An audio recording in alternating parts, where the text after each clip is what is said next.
Is Denis Villeneuve the director of the decade? Yes. You motherfucker, dude. I was going to ask you, who's your favorite director of the decade? Yeah.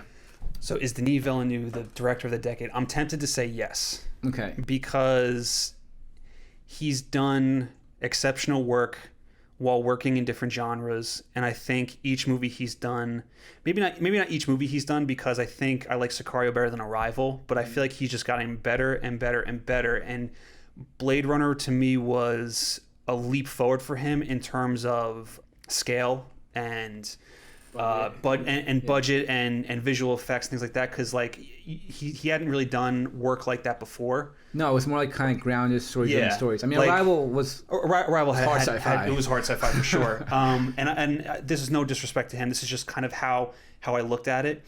Like, to me, if Christopher Nolan was to make a Blade Runner movie, it would look like what Denis Villeneuve did with Blade Runner, just in terms of its scope and its scale. Like the scenes where they go into Vegas and you just get like the statues and just everything about it. And it's also a very personal film for him too, because he said about how he loved the original one so much that the only reason he did this one was so somebody else wouldn't fuck it up. Exactly.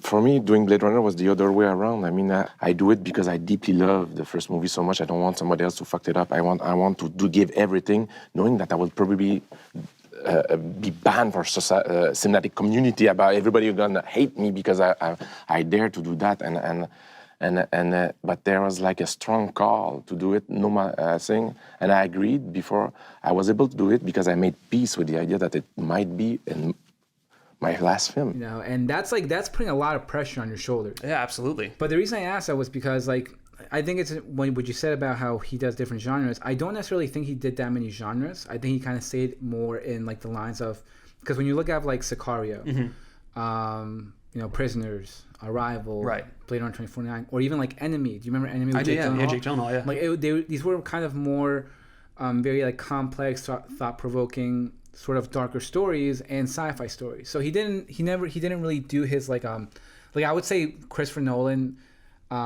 It's hard to say decade, but he's probably like the most like range in terms of, and also in terms of popularity. Yeah, too. in terms of what he's done. I would also think of Nolan for a decade, because what he did, he had Dark Knight Rises, he had Interstellar, Inception, and Dunkirk. Right, so he had his war movie, he had his heavy sci-fi, he had his superhero movie. And Inception, even though it's sci-fi, it's basically a heist film. Right, exactly. Yeah. But yeah, so that's a good point. So he covers more sort of genres. But to me, with Denis Villeneuve, I think like his storytelling, even though like I said, it doesn't really have maybe as much range as other people have had in terms of directors. His storytelling is just so provoking. Yeah. And it's like so just captivating, and you're just like, the second his movies start, you're like engaged. Right. And he, in my opinion, has not made, I think every film that he's done in this past decade has been either great or like fantastic. Right. And I know we've talked about Blade Runner 2049 before, but I think Blade Runner 2049 is great when it's his vision. Right. Because I think up till we get to Vegas, I think that's his take on the property, and that to me is what works the most. You're opposite. You feel like, you know, from Vegas on, is it works best. But to me, it feels like Vegas on is him paying homage to Ridley. He's doing Ridley's vision essentially, and not his own. Right. But to me, I still love the movie, so I think it's a great film. All the other movies though, I think are just fantastic. Yeah. Like fucking so good. Always leave you kind of thinking. Always impact you on an emotional level. And he's done like 5 movies this past decade, and you know, to have 5 movies that are all like, in my opinion at least, like just incredible. I was like thinking, because I was doing my top 50, and I'm like, dude, is he really like the director of the decade? He might be, yeah.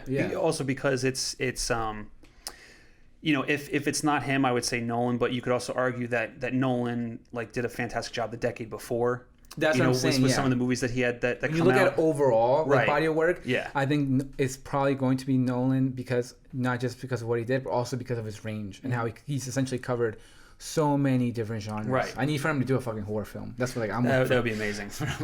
You know, but I mean, if you look at other directors that have done great work in the last decade, I mean, like Scorsese with like Silence and Wolf of Wall Street and Shutter Island and different things like that. Irishman. But that's like his like niche, you know, like those mob gangster films, you know. Tarantino with you know, Django and Hateful Eight and Once Upon a Time. Although like I think with that like with Django, I love Django, but I think Django runs too long. And same thing with Hateful Eight. Even though I love Hateful Eight, you know, it's classic Tarantino, it's great dialogue, it's got the violence. I love that it takes place in one location, but it is essentially like you're watching a play, and it's one of those movies where I kind of have to be in the mood to watch it. I can't just sit down and just pop it in. Whereas like something like Sicario, I can watch anytime. It's like Arrival, I can watch anytime. You know, like just get mind fucked. Exactly. Every single time after the movie's over, you just have like a headache. You're like, dude, oh my god. Like Arrival, I didn't know what to expect with it, and just in case anybody's watching and hadn't seen it yet, I don't want to ruin the twist for them. But another fantastic score. But like it's just like from what I expected to what I got, it just blew. Like the ending blew me away. Yeah, like when it's finally revealed what's going on. The second like, she says that one line, I was like, what? Yeah, like my yeah, mind blown. Yeah.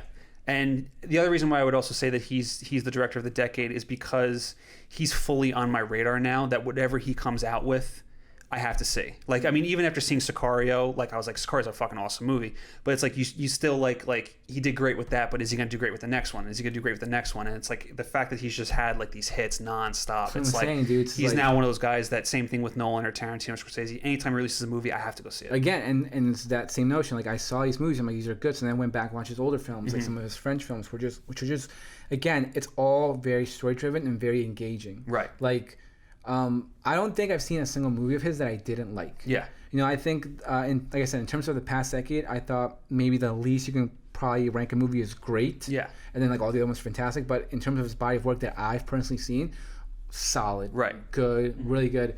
I feel like this past decade he really found his footing in regards to working with like bigger scales, with bigger budgets. And like, yeah, I'm with you. Every single time he is attached to a project from a directing standpoint, I'm going to be there and I'm going to look forward to anything that he does. I agree. 100%.